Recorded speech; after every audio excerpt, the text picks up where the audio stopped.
मित्रों, क्या आप जानते हैं एक समय भगवान विष्णु और माता लक्ष्मी को अश्व और अश्वी बनना पड़ा, वो भी एक श्राप के कारण। क्या था वो श्राप, जानेंगे इस वीडियो में। वीडियो में आगे बढ़ने से पहले हमारे चैनल को सब्सक्राइब करके बेल आइकन दबाना ना भूलें। मित्रों, एक बार भगवान विष्णु बैकुंठ लोक में लक्ष्मी जी के साथ विराजमान थे। उसी समय उच्चैश्रवा नामक अश्व पर सवार होकर रेवंत का आगमन हुआ। उच्चैश्रवा अश्व सभी लक्षणों से युक्त, देखने में अत्यंत सुंदर था। उसकी सुंदरता की तुलना किसी अन्य अश्व से नहीं की जा सकती थी। अतः लक्ष्मी जी उस अश्व के सौंदर्य को एकटक देखती रह गईं। जब भगवान विष्णु ने लक्ष्मी को मंत्रमुग्ध होकर अश्व को देखते हुए पाया तो उन्होंने उनका ध्यान अश्व की ओर से हटाना चाहा, लेकिन लक्ष्मी जी देखने में तल्लीन हो गईं।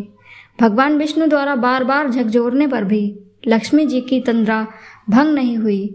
तब इसे अपनी अवहेलना समझकर भगवान विष्णु को क्रोध आ गया और खींचकर लक्ष्मी को शाप देते हुए कहा, तुम इस अश्व के सौंदर्य पर इतनी खोई हुई हो कि मेरे द्वारा बार बार झकझोरने पर भी तुम्हारा ध्यान इसी में लगा रहा, अतः तुम अश्वी हो जाओ। जब लक्ष्मी का ध्यान भंग हुआ और शाप का पता चला तो वे क्षमा मांगती हुई समर्पित भाव से भगवान विष्णु की वंदना करने लगीं। माँ लक्ष्मी कहने लगीं, हे स्वामी, मैं आपके वियोग में एक पल भी जीवित नहीं रह पाऊंगी, अतः आप मुझ पर कृपा करें एवं अपना शाप वापस ले लें। तब विष्णु ने अपने शाप में सुधार करते हुए कहा, शाप तो पूरी तरह वापस नहीं लिया जा सकता, लेकिन हाँ, तुम्हारे अश्व रूप में पुत्र प्रसव के बाद तुम्हें इस योनि से मुक्ति मिलेगी और तुम पुनः मेरे पास वापस लौटोगी। भगवान विष्णु के शाप से अश्वी बनी हुई लक्ष्मी जी यमुना और तमसा नदी के संगम पर भगवान शिव की तपस्या करने लगीं। लक्ष्मी जी के तप से प्रसन्न होकर शिव पार्वती के साथ आए। उन्होंने लक्ष्मी जी से तप करने का कारण पूछा। तब लक्ष्मी जी ने अश्वी हो जाने से संबंधित सारा वृत्तांत उन्हें सुना दिया और अपने उद्धार की उनसे प्रार्थना की।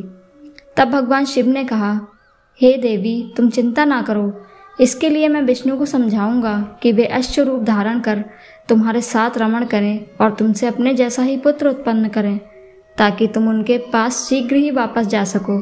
इतना कहकर भगवान शिव अंतर्ध्यान हो गए। कैलाश पहुंचकर भगवान शिव विचार करने लगे कि विष्णु को कैसे अश्व बनाकर लक्ष्मी जी के पास भेजा जाए। अंत में उन्होंने अपने एक गण चित्र रूप को दूत बनाकर विष्णु के पास भेजा। चित्र रूप भगवान विष्णु के लोक में पहुंचे। दूत ने भगवान शिव की सारी बातें उन्हें कह सुनाई।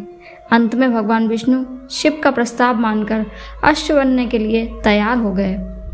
उन्होंने अश्व का रूप धारण किया और पहुंच गए यमुना और तमसा के संगम पर, जहां लक्ष्मी जी अश्वी का रूप धारण कर तपस्या कर रही थी।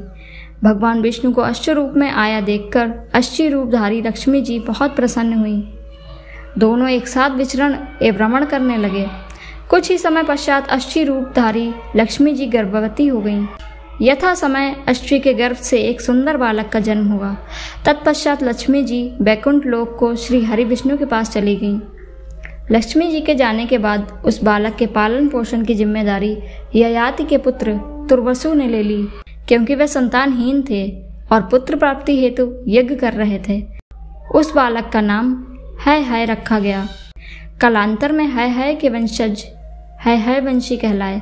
मित्रों, वीडियो पसंद आया हो तो लाइक कमेंट्स करना ना भूलें। राधे कृष्णा, धन्यवाद।